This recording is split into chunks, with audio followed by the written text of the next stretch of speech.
Hey Gators and sports fans, get all your Gator talk, news, analysis, and opinions on the Pod Up with Matthews in the Morning podcast. Find us on your favorite podcast platform or watch us on Facebook Live between 8 a.m. and 9 a.m. every weekday. Pod Up, because we are Gator fans. So say it's great to be a Florida Gator. Good morning. Welcome to a Friday edition of Pod Up with Matthews in the Morning from the Crime Prevention Security System Studios, large enough to serve you, small enough to carry. Got a lot to talk about today. We've got JC. Second portion of today's program, we have former Gator All-American golfer Pat Bates, who played for Buddy Alexander. He was also a coach for quite a few years for University of Central Oklahoma. Get his thoughts on the PGA Tour, where it stands today, his thoughts on Tour 54. I just wanted to get somebody who's been in that arena to come on the program. But we got a lot to talk about. The NBA draft last night, the Orlando Magic. I don't know why they didn't take Jabari Smith. I mean, the Duke guy's pretty good, but I would have taken Jabari Smith. But we got a lot to talk about. JC, you're on the Titan MR hotline. How you doing? All right. Well, I'm doing great. I mean, did anybody watch that Yankee game last night where they got 4 runs in the bottom of the ninth and beat the Trash Tros, and Aaron Hicks hit a 3-run homer? The Yankees are right now on pace to match that 98 team, who that I consider was the greatest team of all time. And basically, they're up something like 13 games in their division. I know you don't really care about the Yankees, but you have to be impressed with their pace right now. They got 52 wins, and that 52 and 18. That's team money can buy. Well, money's buying every player out there, my man. But the 52 and 18 is noteworthy. I think it's crazy. It's crazy. They are definitely very good. If you missed it yesterday, the College World Series Championship Series is set. Oh, yeah. Oklahoma will be facing the Ole Miss Rebels, who have never been in the championship game. I'm pulling hard for the Rebels. Yeah, their pitcher was outstanding yesterday. Both pitchers were actually. They both were, but man, I mean, their runs came with 2 outs. They had clutch hitting. They only needed 2 runs. Their pitching is unbelievable. That's what's gotten them to where they are right now. And congratulations. I mean, we got an SEC team in there. I mean, who wouldn't root for Mississippi? Oklahoma's sports department right now, their athletic department under Joe Castiglione, is dominating these spring sports. I mean, they're winning everything. Gymnastics, they're winning softball, they're winning a lot of things, okay? There's another women's sport that they've won title in this year. It just escapes me, but they've really been hot, Oklahoma, and it's going to be a great addition to the SEC when it happens. But you got to root for Mississippi, don't you have to? I mean, you're thinking about these 2 schools in the state of Mississippi that's got probably one of the smallest populations in the country. Well, it does, for that matter. About to potentially win another College World Series. I think it's great. Yeah, it's Tony says, I hope Ole Miss wins as well. Not an SEC thing, just an incredible story this season. Yeah, There's no question about it. Yeah. What's amazing too is, I think I heard correctly yesterday, 14 out of the last 15 years, an SEC team has been in the finals of the College World Series. Yeah. I may have heard that wrong, but it's a great story, and we'll see. Now, Ole Miss threw their ace yesterday. Oklahoma's aces, and Oklahoma's pitched really well in the College World Series. Yeah. Their guys will be rested, but we'll see if the Rebels can pull through. That series starts Saturday. 80-1 underdog. 80-1. So if you would put $100 on Mississippi, you have a chance to win $8,000. So, wow. I mean, golly, that's a real underdog story. But is it really, though? Because as we've said before, they were ranked number 1 in the country about 3 months ago. They just didn't figure it out. The College World Series in baseball and softball is about who gets hot at the end. Now, of course, this year I think was an outlier with Oklahoma being so good and possibly the greatest softball team to ever play, which I believe they are. But in baseball, it does feel like the team that wins the College World Series or the national title is the team that plays the best in the last 30 days of the season. And that's just the way it works. And JC, I don't know if you know this, and I don't even know if it's ever happened. Has anyone ever in the history of the college women's and men's College World Series, same school won both in the same year? I don't think that's the case, but I think it, obviously could happen this year. I don't think that's the case because I don't think. Well, the only school I would think that may have done that would be UCLA, but I don't know how many baseball championships they have. So I'm not sure their baseball program kept up with their softball championships back when softball was basically a West Coast sport. But I don't know the answer. I just think, though, that it's pretty amazing what Oklahoma as an athletic department has done here, in the spring sports specifically. Yep, no doubt about it. Also, in recruiting yesterday in college football, Arch Manning, if you're sleeping under a rock somewhere and don't know it, he is committed to the University of Texas, which still surprises the heck out of me. But, we'll see. There's a lot of recruiting thing. I got on Twitter last night before I went to bed, and obviously the Gator people are they're all over this staff because supposedly the Rashada quarterback is going to end up at Miami with some other guy. Supposedly Miami has offered this quarterback $5 million. Okay, look, and for these people, I read some of these tweets, and they're like, we just need to offer the bag and do this. Well, I've been trying to tell people we don't have the money that some of these schools have. And it's still ridiculous that you have to pay for players to come play for you. It is just absolutely ridiculous. And we're talking about players that have never played. I mean, it's one thing to pay for a high school kid. It's another thing to pay for maybe a 2-year transfer that's got a track record on the field. This kid at Texas that, Arch Manning's going to compete against has been paid more money and has never played practically. He's at Ohio State transfer Ewers. Yeah, Andy says here is Nick Ewers, who's supposed to be penciled in as the starter. He's only a freshman too. Right. But, he's been, the only attention that's been given to him is because of all the money that's been paid to him. And the point is the kid's not played. And yet Arch Manning doesn't feel threatened by him because he's about to go to Texas. And basically, I think the reason for that has to do with Steve Sarkisian. And the idea that he's not going to play in the SEC is just strange to me. And I'm not saying he shouldn't do it. I'm not saying that he has to sign with the SEC team at all. But the two Mannings were SEC quarterbacks, and maybe this kid wants to do his own thing and play for a Big 12 team. Because I don't think by the time they get to the SEC, what, is he going to be a junior maybe? So I don't know. He'll probably we'll see if he's even that good. I mean, I think he is, but, this thing with the Rashada kid, I don't know what Billy Napier's supposed to do. I mean, is Billy Napier supposed to just say, I'm going to call the lumber guy in Virginia who's a Gator booster and basically threaten him that if he doesn't send $2 million for us to compete for this kid, I'm not going to give him those luxury suite boxes. I mean, what's the story here? Why is it about money with these recruits? And I think we're starting to find. Well, we've talked about this for the last 3 months. The NIL was the worst thing that could possibly happen for college athletics. And it's not what it was intended to do. Like I told you, a kid should make money off his jersey sales. A kid should be able to go down to the mall and do an autograph signing. But to flat out say, I'm going to give this kid $4 million and then, guess what? This school X just called and going to give us $5 million. Well, maybe we'll hold out and get $6 million. It is absolutely ridiculous. It's total free agency out there, dude. It's just with no parameters. No parameters. Speaking of, I saw this and I thought this was very interesting. Speaking of, because basically Arch's choices were down to Texas, Alabama, and Georgia. Okay. Well, Alabama got that kid, Eli Holstein, I think is how you pronounce his name. He's a quarterback. You heard of him, JC, or not? Yes, Alabama guy. Yep. Well, here's what's interesting to me. I know nothing about him. And I don't know a whole lot about the elite, the Elite 11 where the quarterbacks go out to Oregon and they compete and they do all these testing and stuff. What was interesting, though, from a testing standpoint, which doesn't mean you can play a damn lick of football, he tested better than all these quarterbacks at the Elite 11 that have been there. Justin Fields, Marcus Mariota, Tua, Trevor Lawrence, Mac Jones, Jalen Hurts, and Lamar Jackson. The average Elite 11 finalist rating is 88.64. This Holstein's rating was 133.56.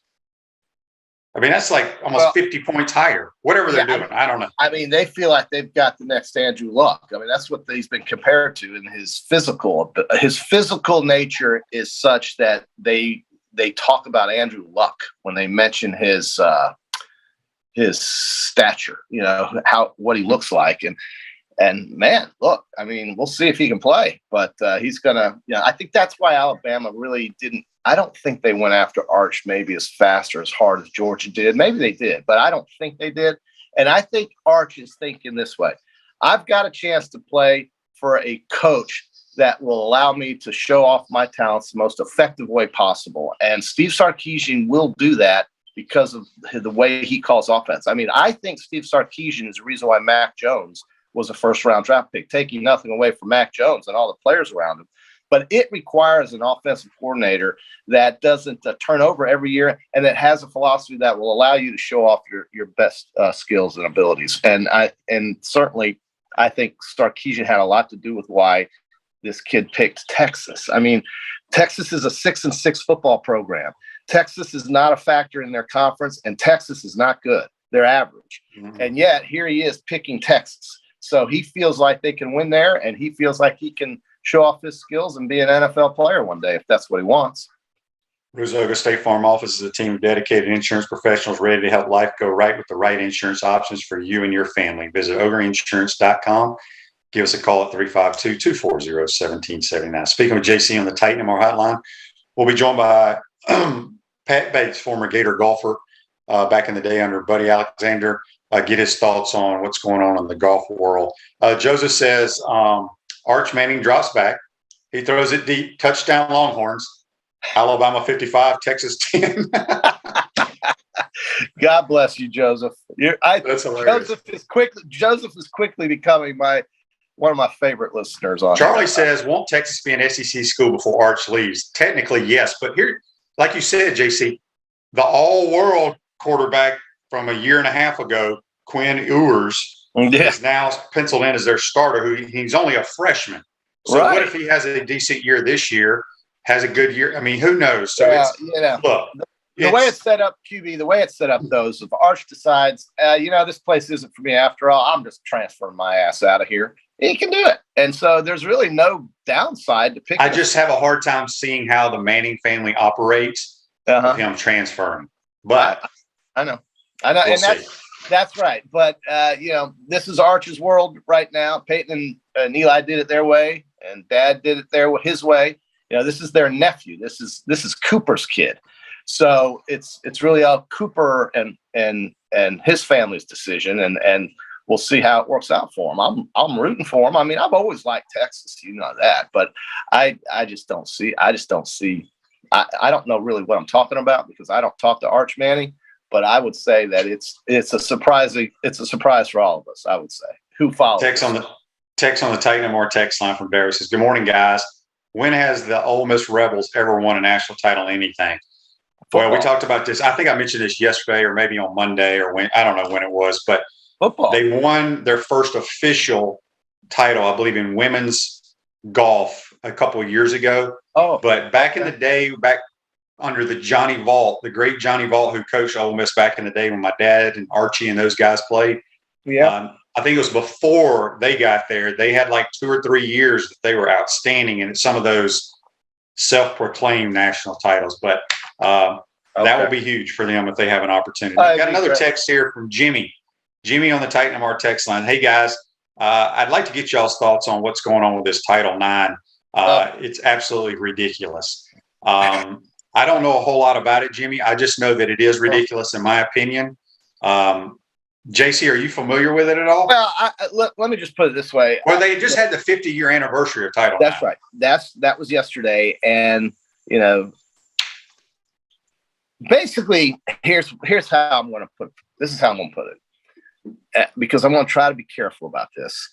But in effect, Joe Biden is telling women to just sit down and shut the hell up. I mean, he's forcing them to give up their privacy and their safety, and he's opening up their restrooms, their locker rooms, and their dormitories to men. He's eliminating their right to fair competition, in my opinion. He's forcing them to share their sports teams with physically advantaged guys. I don't think that's right. And there are things that Title IX was meant to protect, and I think this was part of it.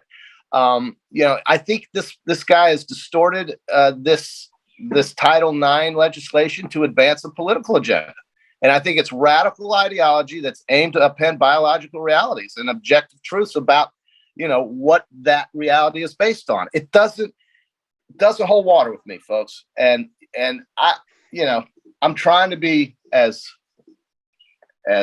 gentle as possible with this issue, because I don't have daughters, and I don't have kids competing in sports, but I know a lot of folks who do, and they're very close friends of mine, and those girls mean a lot to me as well. And I just shudder to think what could possibly happen, because I think safety is an issue here. And I think safety is the most important thing we can do to our children, is make sure they have safety. I had Bates on when all that dude won all the women's swimming meets from Penn or wherever it was. But didn't the NCAA just a couple of weeks ago say that they're not allowed to do it? They're not allowed to swim anymore? And there are states like Alabama is one of these states that have enacted legislation that says we're not having this in our athletics. And now this guy in Washington, D.C. is basically trying to overrun that with federal legislation. And it's gotten to where now due process is becoming a problem, because if you call somebody what they don't think they are, you can now be subject to sexual discrimination. If you can imagine that in a schoolyard. You remember when you were in the schoolyard, QB, and we were calling each other names and getting in fights and stuff like that? Now it's turned into sexual discrimination liabilities. This is how we are distorting things in this country. And I think it's basically like this. If you've got a penis, you stay the hell out of the girls' locker room. And if you don't, and you're an athlete and you don't, then you can go in a girls' locker room. And it's that simple to me. But I just don't think we're talking about things anymore that make any common sense. We're just worried about ideology. And Title IX was important because it allowed the door to open for females and for women. I mean, we've heard about this. We know about this. And now he's blowing it up because of ideology. And I think it's perverse. And I don't think it's right that a biological girl and a biological boy be considered equal on the sport field, on the sporting planes, or in the locker room. Or no, it's I mean, I'll just say it like it is and how I believe. I think this is the most ridiculous thing I've ever heard of. And it's absolutely, it's awful. It's stupid. It's moronic. I don't know how else to phrase it. It is, it's dangerous. It's dangerous. It's dangerous too. It's just, it's the most ridiculous thing. We got bigger fish to fry. And Title IX is one of the best. I mean, women's athletics at any level is outstanding for those females. Let's keep it that way. It's just, it makes me mad as hell, quite honestly. I wish we could keep it that way. I mean, the advances that females have made and women have made over the decades in sporting competition is dramatic. I mean, look at softball. We love watching it. Look at track and field. Those women are unbelievable. Look at the ability that they show in gymnastics and in lacrosse. So basically, could you imagine if Wyatt Langford decided to go play for Tim Walton in left field? Right. And that's the thing, is that now the school is not able to say no to that. And now that if Wyatt Langford, please, Wyatt, we're just using you as an example, Wyatt, but let's say somebody like you, okay? His name is Max Joe. Joe Blow decides, well, I'm a girl, I'm a woman, and now I can play in women's sports. Well, this is wrong. And we know it's wrong. Everybody knows it's wrong. And for some reason, this president, or whatever he really is, has decided to go down this road for a segment of the population that is so minute in its numbers that it pales for me to believe that I just have no way to think that moms and dads of daughters are going to just sit back and take this lying down. No. If James Bates and Tina Bates and Cooper Carlisle, Susie Carlisle, all these people who have daughters that compete in sports, obviously they're not happy with this. Obviously they're not. But what's going to happen is that people are going to have to speak up, or else this is going to get somehow meddled into the mainstream and normalized in some kind of weird way, because people are too confused on how to push back on it. And really, it's not that hard. You just speak up, and we'll see what happens. I don't think parents are going to take this line down. I really don't. Oh, hell no. Charlie says on Facebook Live, brought to you by Melton Law. Just when we thought all the NIL stuff was the craziest stuff in sports, this gender issue comes up. It's fascinating. Dan says, go listen to what Bates says. Yeah, Bates was on my show. This was several months ago. This is before this came out yesterday. Yeah. There's no other way I don't get into politics, but there's no other way to say this is the dumbest damn thing I've ever heard. I don't even, yeah. And in a way, I don't even know how this is really political other than how it's more ideological and how it's culturally abusive. And I think what we see, and I feel for the parents of the boys who think they're girls. Okay, I feel badly for them too. If that's the route the child is going to take, what do you do as a parent? Do you let it go? Do you try to seek mental help? What do you do as a parent on either side of this issue? And I don't have to deal with it because it didn't impact my life, but I know people, and you know people, QB, and we care about them. And more importantly, we care about their kids.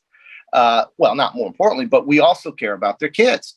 So I just hope that some common sense and some rational thinking takes over and we get rid of this story somehow. I don't think it will go away, but I think parents better start paying attention. That's all I'm going to say. Yeah, no doubt about it. Another text here on the Titan MR text line from Franklin. Franklin says, hey guys, I know Shane, you have been against the NIL since it came out. It's really getting out of hand, and Gator fans do not understand why we can't land any big time players. What is the answer? And what do you think? Well, look, I've always said that you got to win games. If you win games, players will come. It's that simple. Now, Now, on the other side, obviously Miami hasn't won any games, and they're getting these guys because they're getting paid $4 or $5 million. So you either have to have the money at a program where you have either won in the past and have a chance to win, or you're at a established program that has been winning. So I don't know. It's getting worse. Well, I think part of the frustration stems, and I'm sorry to interrupt you there, QB, but I think part of the frustration stems from the fact that Gators and the Gator Nation, as it's known, and the alumni numbers at the University of Florida are exceed most other schools. The numbers for Florida alumni exceed most any other school out there. It's a massive school. It's a huge school. I think the frustration stems from the fact that they do have money. It does have money. Alumni do have money. You know, if Brian Kornblau wants to write a check for $6 million, he can do it. It's not a problem. The idea is whether or not they want to do this. And, you know, when Ruiz in Miami wants to write a check for $5 million because he's a billionaire, that's his call. But we have multi-millionaire. The University of Florida is very wealthy in its alumni base, and if it cared enough to want to do something like that, it could do it. I just don't. But here's what I have talked to a couple people that not only at Florida but at other SEC institutions that are donors, however you want to phrase it, that give a lot of money to their schools. Right. And this is just them talking, not me, but it's on the same page. Okay. If you have that kind of money, you're going to give it for scholarships to the to the Athletic Association to help in scholarships. Right. You're going to give it to facility upgrades. 100%. Majority of people that have common sense are not going to say, I'm going to give $5 million for John Cornell to come play tailback for me. Yeah. Because there's no return on investment. I agree with that. It's that simple. That's why I've questioned these guys that are writing these checks, and why I just didn't think it was going to get to this point, because again, these are the people spending the money, and why would they do that? I mean, people with that kind of money, you would think, are somewhat responsible in how they got the money in the first place, what they've done to procure the money with it, and why they would just willy-nilly spend it on some unknown commodity, essentially. And I hate to label attractive athletes as commodities, but they're everywhere. Okay, you shake a tree and a great athlete can fall out of it to go play for you in any sport. And why would you commit that kind of money to one or two certain individuals just because some website says they are the best at what they do? We don't know that. That website doesn't know that, QB. You know as well as I do. How many busts have we seen come through here as 4- and 5-star players? Plenty. Yeah. I'm still waiting on Gervon Dexter to sack somebody. Okay. So, I mean, please give me a break with this crap. We don't know anything, and yet there they are throwing money around And I think a good recession would take care of a lot of this, but I don't know that. Maybe it doesn't matter to billionaires or multi-millionaires, but it should, because I would think they care about their money. David says on Facebook Live, brought to you by Law, I disagree with the amount of money UF has. We don't have the same money as Texas A&M. We have USC. a massive alumni base. Yeah, but JC, that right there is where people don't think correctly. Yes, we have a massive alumni base, but think about those people that graduated and never stepped foot in the swamp and don't give a damn about Florida football or Florida basketball. Hey, every school has that. There's plenty of kids who graduated from the University of Southern California that don't give a damn about sports, bro. So, I mean, and there's plenty. But they probably have a bunch of Hollywood producers from their school. Yeah. I guess. I agree with that. I don't think we have the money a lot of these other schools have. That's my personal opinion. But again, it goes back to the people that do have the money. They have that money because they've been pretty smart. But doesn't Florida have the highest revenue in the SEC? Does it not? And doesn't it have the biggest resource base? Even though they may have the highest revenue, but that's the athletic department. The athletic department can't write John Cornell a check to play wide receiver. I know, but to me, it's almost a correlation.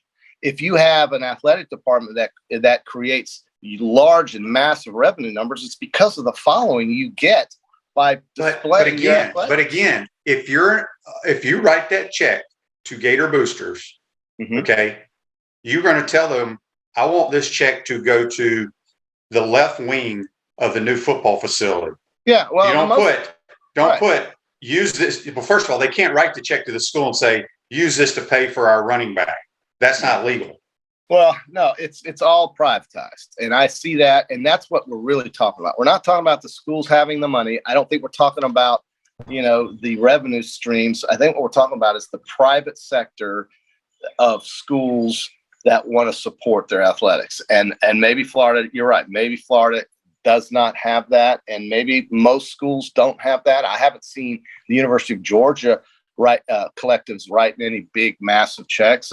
And same thing with Clemson. I mean, have you seen those schools? Those are not schools that are any bigger than Florida or have any more than Florida does. And yet, those are the schools we compete against the most on the field. And so, again, what will happen is that these big dollar transactions that we see will eventually kind of fade because a lot of this will bust. And if it busts, then the return is not on an investment. It becomes just a charity thing. And I don't think at some point you just keep giving that way. No, it's gonna get real bad. And then those people that are giving that money are going to say, I'm wasting my damn money on that left tackle. He can't block a soul. Right. I'm done with this. And that kid just blew his knee out. Now what do I do?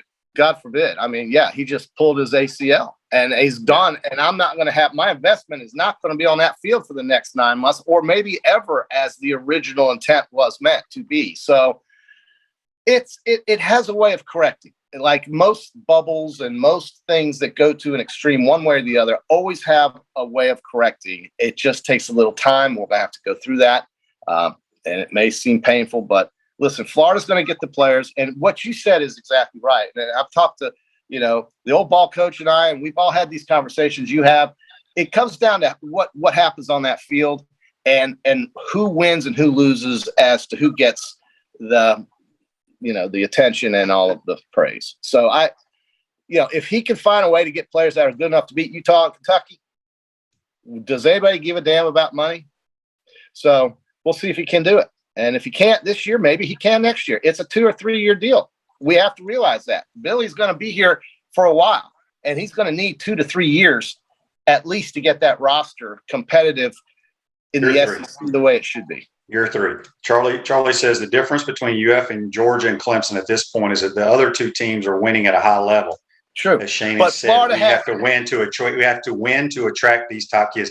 It's no different. These kids don't give a damn if the Gators won the national title in 96, 06, and 08. They weren't even born. It's just like they don't even know who Emmitt Smith is. A lot of them don't. They wouldn't know who Tim Tebow was if he wasn't on SEC Network. That's the way of the world, the way these kids work now. They don't care about any of that stuff. Right. So, all right, JC, before we let you go to get to Pat Bates, we got to do our Peachland Dentistry, Gator Nation's #1 choice for dentistry in Port Charlotte, surrounding areas. Visit them at peachlanddental.com. We're going to pick the College World Series. I think we're both a bunch of homers here. We're going to go SEC. I'm taking the Rebels. Right. And I agree. I love what Oklahoma's done, but I'm going to root like hell for Ole Miss. If I was picking it, and I was totally objective, though, QB, and if I was nonpartisan here, I think I'd take Oklahoma, to be honest with you. But I just think they hit the ball better. But we'll see. It's all going to come down to who pitches best. But the Oklahoma can match Mississippi in pitching. I don't think Mississippi has the offensive firepower as Oklahoma. But I could be very wrong about this, and I'm hoping I am. But that's who I would pick if I was completely objective about it. I would take Oklahoma. All right, JC, have a good weekend. We'll talk to you on Monday. All right, see you Monday, guys. Thanks. That's JC. Join us on the Titan and More Hotline. Going to take a quick timeout. Come back, be joined by former All-American golfer Pat Bates, talking a little PGA Tour and the Tour 54, I like to call it. You're watching and listening to Pod Up and Matthews in the Morning. We want to take this moment to thank all our sponsors who keep the show going and pay the bills. Our premium sponsors are Crime Prevention Security Systems, large enough to serve you, small enough to care. Titan MRI, Gainesville's only locally owned and operated MRI facility. Meldon Law, the only official law firm partner of the Florida Gators. Peachland Dental, Gator Nation's first choice for dentistry in Port Charlotte. Comfort Temp, comfort is our business, peace of mind is our promise. QC Kinetics, live pain-free with QC Kinetics. Our gridiron sponsors are Auto ER, UF Bookstores, Celebration Point Town Center, Chris Doring Mortgage, Silverback Concrete Co., Ruse Ogra State Farm Insurance, Doreen Wiebe Realtor Caldwell Banker M.M. Parish. Our touchdown sponsors are Campus USA Credit Union, Adams Rib Company, Gator Dominoes, Celebrate Primary Care, Gator Bait Media, Okido America, Style Cuts, Ironwood Golf Course, Big Mills Cheesesteaks, MB Listing, McDonald's of Gainesville, 84 Lumber, Tropical Smoothie Cafe, Avra and Smith, Dowling Signs, Baker's Sporting Goods, Silver Cube Billiards and Sports Bar. If you are interested in promoting your business on the show, visit podupwithshane.com and click the advertise button. Again, thank you to all the great businesses that support the show. If you like what we are doing here, make sure you follow us and support the businesses that support us. Pro football legend Emmitt Smith understands your joint pain. It does not surprise me that there are a ton of people out there that's in pain. That's why Emmitt is such a proponent of QC Kinetics, offering real lasting joint pain relief with non-surgical, all-natural biologic treatments. Whether it's a joint pain, ankle pain, shoulder pain, neck pain, back pain, hip pain, any kind of pain, the body eventually will break down when it's under that much stress. That stress can cloud your judgment to the point that you'll just say yes to the scalpel or yes to another prescription of pain pills. But maybe it's time for a second opinion from QC Kinetics. The reason why I would recommend this is because the natural biologics that QC Kinetics is providing you gives your body a chance to naturally heal itself. Restorative, regenerative solutions are here. Get lasting relief and live your life. Call QC Kinetics 352-400-4550. That's 352-400-4550. QC Kinetics 352-400-4550. Welcome back to the Crime Prevention Security System Studios, large enough to serve you, small enough to care. Celebration points where the Gators go to celebrate with premium brands like Bass Pro Shops, Dave & Buster's, Regal Cinemas, Nike, Palmetto Moon, Medici's, and the HBC's restaurant, Spurrier's Gridiron Grill, where every Saturday and Sunday from 11 to 2:30 you can get the hottest brunch in town. We will see you at Celebration Point where the Gators go to celebrate. We're now going to go back to the Titan MR Hotline. We're going to be joined by former All-American golfer way back in the day, Pat Bates. Good morning, Pat. How are you, my man? I'm doing great. Back in your day. That's right. That's right. We're back in school together. Pat was an All-American here. You graduated in 91, correct? That is correct. Yes. Yes. You played for Buddy Alexander. You were on the team with Dudley Hart and DeMarco and that whole crew. Did you see Dudley? He was the caddy for Fred Biondi at the U.S. Open, toting the bag. Oh, really? I didn't see that. I didn't see that. So, I just know that Gator Golf made a big step forward this year, and Dudley had a big part in it. He's the assistant coach now, and so we're glad to see the Gators rise in the golf ranks. Yeah, Pat, I wanted to bring you on because you've played on the PGA Tour, you played on the Nationwide Tour back in the day. It's called something else now. I can't remember what it's called. Yeah, Corn Ferry. With this live golf, I just want to get your thoughts from a professional golfer.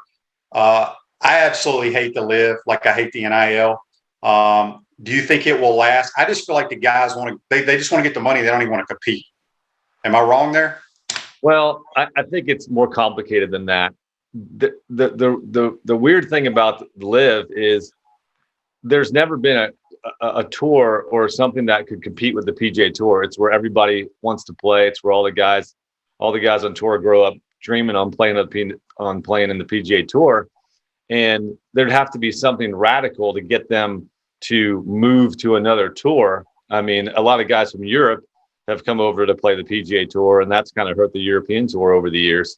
But to get the guys to motivated to move and go play somewhere else just seemed impossible. And the money that they're throwing at these guys is just incredible. And so, it comes down to really an individual choice. I mean, guys have good careers and make 25 million in a career or 30 million in a career. The money's gone up, of course, but I mean, these guys are making 125 million, crazy amounts of money that's getting thrown at them. And so that's the overriding factor. What I've tried to figure out is what's the motivation for LIV to pay these guys so much? There's going to be really no return on investment. So to find somebody that has that much money or somebody that can back the tour is just astonishing to me. Mm-hmm. And, I'm not out there, so I don't really have the pulse on it, but it's hard to, tell somebody not to take 100 million or 50 million or, 250 million or whatever the number is, because, there's injuries and there's other things involved in playing professional sports that could come up. So it's kind of to me, it's more of a sad moment and a really weird moment in professional golf. Everybody loves the PGA Tour, and I can't say that those guys don't want to compete anymore because that's how they got out there. They're great competitors and they love to play the game. And when you get that much money, it just, you have to sit and ponder it and wonder, is this the right choice for me? The key is really the majors. And so a lot of people don't know the PGA Tour don't run the majors. Right. And the Masters is run by the Masters members, basically. The USGA runs the US Open. The RNA, Royal Ancient Golf Club, runs the Open. And, the PGA of America runs the PGA Championship. So the PGA Tour has no involvement in those majors. And so, now the guys are thinking, well, I can go play the LIV, make all this money, but I can still play in the four majors. So the four majors are really going to be the key in how, so far they're letting everybody play in the Open Championship now. So it's kind of an interesting position that the PGA Tour is in. There's obviously a lot of great PGA Tour events, but I think when you look at the history and somebody's resume, they still factor in the majors as to how great a career is. Yeah, I think where it rubbed me the wrong way, and I think a lot of fans that I understand people taking that kind of money. I mean, it's just crazy the amount of money they're throwing at these players. If they would just say, look, I'm taking this money, it's set my life, my family, my kids' families up for the rest, forever. But when they sit there and talk about how they're going to go grow the game of golf and this, I mean, ain't nobody going to the damn LIV events. I basically feel like it's going to a celebrity event. It's a shotgun start, and they're getting appearance fees to play, and they don't give a damn if they shoot 100. I mean, it makes no sense to me. So that just irritates me. But I get where you're going. We just got a text on the Titan Mar text line from Jonathan. Jonathan wants to know, hey Pat, what was your biggest moment as a Gator golfer? Oh man, that's a good question. We had so many great moments and so many great times. I mean, just practicing at the university course with all the guys was really fun. We obviously should have won the national championship. Well, a lot of people don't know, but 1990 we had a 9-shot lead going in the last round at nationals, and this guy named Phil Mickelson shot 66 the last round, and Arizona State beat us by 2. That was heartbreaking. but probably two moments. My sophomore year, when I was just kind of trying to break through, we were leading our own Gator Invitational by 2 shots, and all I had to do was bogey the last hole. And I hit it on the front of the green, and it was in this little kind of hole, and Buddy comes up, and he's like, I think you should chip it. I'm like, no, I'm too nervous. I want to putt it. So when it was in this little depression, it was, if you're familiar with the last hole, it's that big slope up the hill. Mm-hmm. So all I got to do is basically 3-putt. I just got to get it up there and 2-putt from the top of the hill. So when I hit it, it just pops up in the air, and it goes halfway up the hill and rolls all the way back. So now I got the same putt. I've got like a 60-footer up the hill, and now I've got a 2-putt from there for us to win, and I made it. So it was quite a 2-putt. So we won the tournament, beat LSU, who was number 1, and then later that year we won SECs. But really, I think my senior year, when Chris and Dudley were so good the years that they were there, and we were such a good team, and we were competing pretty much every year for a national championship in every tournament we played in. But when those guys left, I was the only guy remaining from the starting lineup, for a number of years. And so when I was a senior, Brian Gay was a freshman, and we had a completely new team, and we won SECs that year. I think I shot 68 the last round, and we won. And that was we were not favored at all, and we kind of were the dark horse, but we came in there and won. And then the Gators went on to win 2 or 3 or 4. I think Brian Gay won every time he played in it as a teammate, and I think he won it a few times. So that was an exciting moment. Buddy was really excited because that was kind of a year that he was trying to rebuild, and we ended up winning the SEC. So I joke with Chris and Dudley that I got 2 SEC rings. They just got 1. We got a Facebook Live here brought to you by Meldon Law. Andy asked, he's out of Chicago. He says, Pat, during your playing days on the PGA Tour, did you have the opportunity to play with Tiger, Jack Nicklaus, or any of the other great players? And what was that experience like? Yeah, I did actually. I played with Tiger in the 2004 Buick Open up in Flint, Michigan. Great tournament. We were like in 3rd or 4th place going into Saturday, so we were one of the leader groups, and it was just a great time. I remember, I don't think I've ever been so nervous on the first tee as on that Saturday afternoon. But it just goes to show you when you're nervous, you focus on your fundamentals and what you do. And I remember the first tee, I just ripped it right down the middle. It was a great time. Tiger was great to play with. We had a really good time talking about the golf course, and I had some funny stories to tell him because his video, we were talking about his video game, if he ever played it. And my son was like 2 or 3 years old at the time, maybe 3 years old at the time, 3 or 4. And he loved to play like the Tiger Woods game. So one night I was praying with him before we go to bed, and he said, "Dear Lord, thank you for the Tiger Woods video game." So I told Tiger that story. He was laughing. We had a good time. And then I've played, I grew up in South Florida in Boca Raton. So Gary Nicklaus and I are the same age. And so I played a lot of golf with Gary through the years, and knew the Nicklaus family quite well. And so I did play with Jack a few different times. And one time he was actually following Gary and I, and the youngest son, Michael, another friend of mine, Mike Sposa, played on tour. We were getting ready for tour school one year, and Jack Nicklaus had designed the course. It was Bear Lakes in West Palm Beach. And so like literally every hole, Jack, what would you do here? It's like, oh, you want to hit it down the left side here, so you have a shot. So like every hole I asked him, and he designed the course, and he's the best player of all time. And so, I was picking in his brain, which was pretty fun. But yeah, I joked that I've played with, not joke, but I've had great experience. I played with Tiger Woods, Jack Nicklaus, and I also played with Donald Trump years ago at his course up there in New York. So that was quite an experience as well. But yeah, that's quite a threesome. No doubt about it. Are you in the market to buy or sell your home? Doreen Weeby, a realtor with Caldwell Banker MM Parish, will provide you with fast, friendly, and reliable service. Call her today at 352-562-1411 to help your dreams come true. Speaking with Pat Bates, former All-American golfer at the University of Florida on the Titan-Amar Hotline. We have a Facebook Live and a from Dan, and then Sharon has a question on the Titan-Amar text line. They're kind of the same thing. It's a two-part question. Dan wants to know, what do you miss most from your days in Gainesville? Sharon wants to know, Pat, what are you doing now, and where are you living? I'm in Oklahoma City. I'm doing real estate. I got in the real estate business about 10 years ago. So I pretty much got done playing in 2008. I did coach and teach golf for a while as well.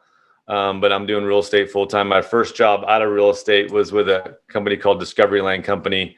They basically do high-end golf course residential communities. And so it was a perfect fit. I would take people to go show them the properties, look at houses, lots, and then I'd take them to play golf. So it was a great transition into real estate.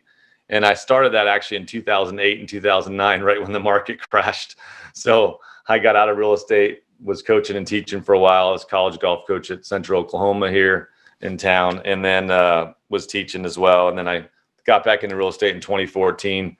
I've got my own my broker's license. I'm my own broker. We live in a place called Nichols Hills, so I started Nichols Hills Property. So do a lot of work in our own neighborhood, and that's been going really well. My wife's an interior designer, so we're kind of a team, and we do some other projects with the builder that we work with here in town. So we're kind of all involved in the real estate business, and it's been a good time to be in real estate recently. So we're happy with that. And kind of going back to our team as far as Gainesville, we just had such a competitive team and such a good team, and everybody, it was our own little fraternity. We practiced together, we competed together every day. We had great putting matches. We were always around the course, and when we hung out at night too, we would always go to somebody's house and have a good time. So we were a close group, and I probably miss that. I see guys on Facebook that I kind of lost touch with. I keep in touch with Dudley and Chris and some other guys, Keith Albritton, but yeah, we had great times. But I also like cliff diving, late at night. I know you were too afraid to go, but that was a good time. Yeah, that was not my thing. Hey, didn't you happen to sell some certain basketball coach out at Oklahoma City's house? That's right. Yeah. Billy D bought one of our houses that my wife designed and our builder that we were partners in. And we got to know them quite well. I actually never knew him at Florida because, he was I was long gone by then. But yeah, when they got here, we got to be good friends, and actually his wife Christine ended up working for my wife for a while. So we got to be really close to them. They're awesome people, and we miss them here in Oklahoma City. But we actually have our Mark Dagnall, who was at Florida for a year with Billy. He's our head coach now. So we had a good draft yesterday. So Oklahoma City's on the comeback trail. Very cool. I want to get your thoughts. Obviously, back in your day, y'all played for the national title pretty much every year. J.C. Dicking got his crew back there this year, and they were in the mix. But how well? I know you're a big supporter of Gator golf. How well do you know J.C. And don't you think he's doing a really good job for the program?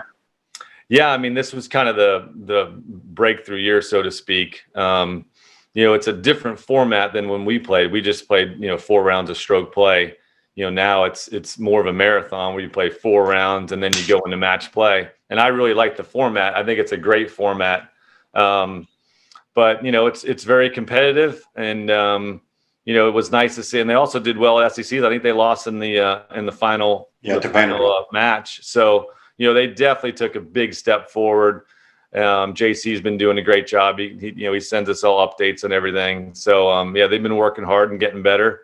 And like I said before, I think Dudley's experience playing in Gainesville for Florida, and then also his many years on tour is providing some incentive for them to keep improving. So yeah, I'm thrilled to see them kind of back on the stage. And listen, we have got a great tradition at Florida, and so many local Florida kids are big Gator fans. So hopefully we can keep recruiting some of the best players in the state, and keep moving forward.